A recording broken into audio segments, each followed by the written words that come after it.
All right, the scrolling shooter.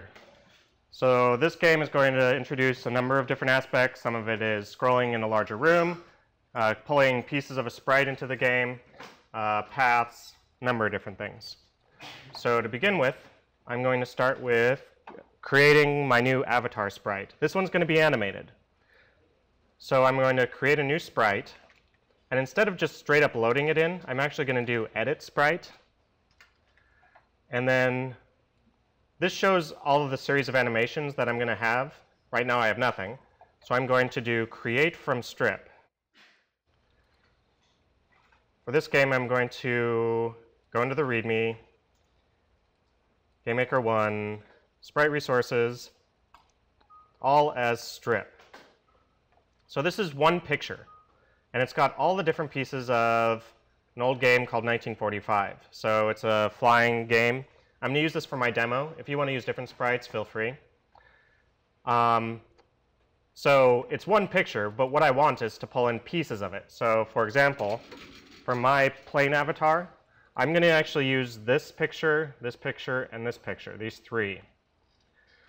So to select a picture out of this, I actually need to click and drag this little box around so it actually selects the plane I want. Now, this box is too small for this plane, so I need to increase my width and my height. So that makes the box bigger. So now I can try and select this guy. Once I get the box where I want it, I say OK, and it pulls it in.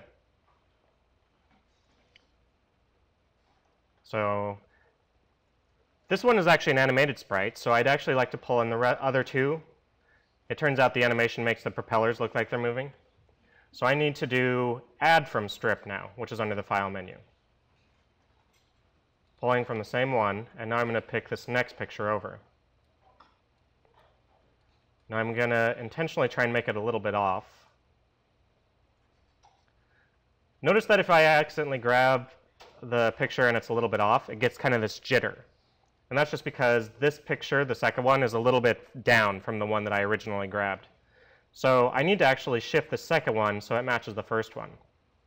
I need some sort of point of reference for this, so I'm actually going to open up this first image, image 0, by double-clicking, and you get kind of a little paint editing window. So let's see. If I look at this left red pixel here, down here at the bottom you can see the X and Y position of it. So let's see, that point in this first picture is 2016. So I need to make sure that this guy is also at 2016. He is at 2015, so he needs to move one down. So I need to shift this picture down.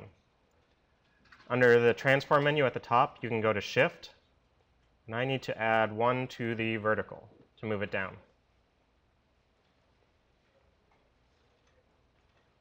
There we go, it's a little smoother.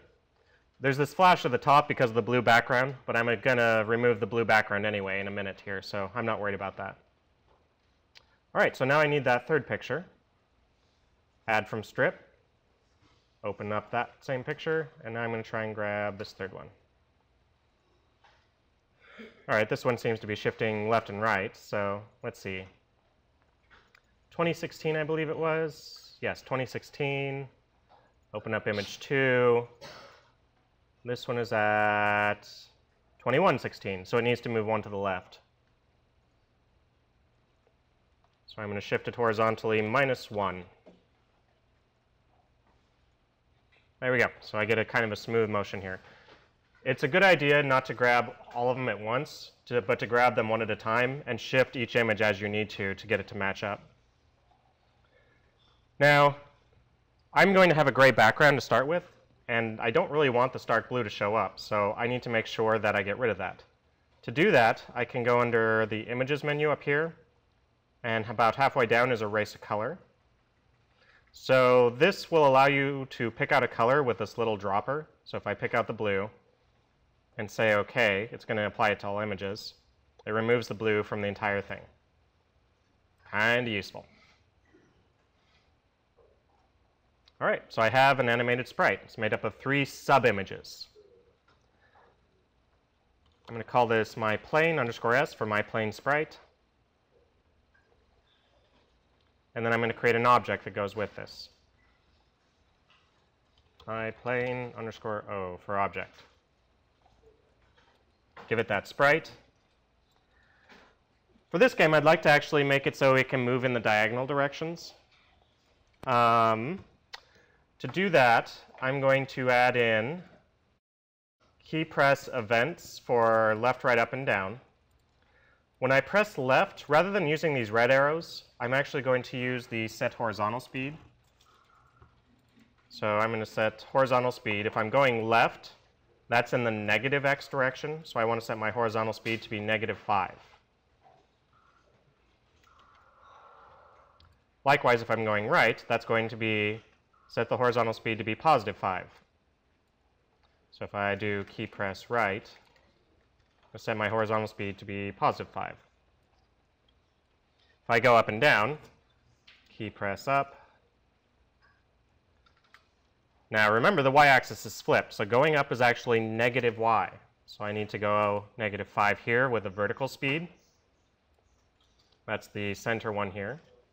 And then add a key press down where I set the speed to be 5.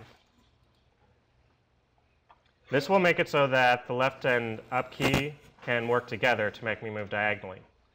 When I do key releases, I'm only going to stop the speed in the direction I'm going. So if I do a key release left, I'm just going to set my horizontal speed to 0 and leave my vertical alone. So if I have both left and up keys pressed, I release the left key and I'm still moving up. So key release right is also going to set my horizontal speed to 0. And then if I do a key release up, I'm going to set my vertical speed to 0. Key release down, set my vertical speed to 0.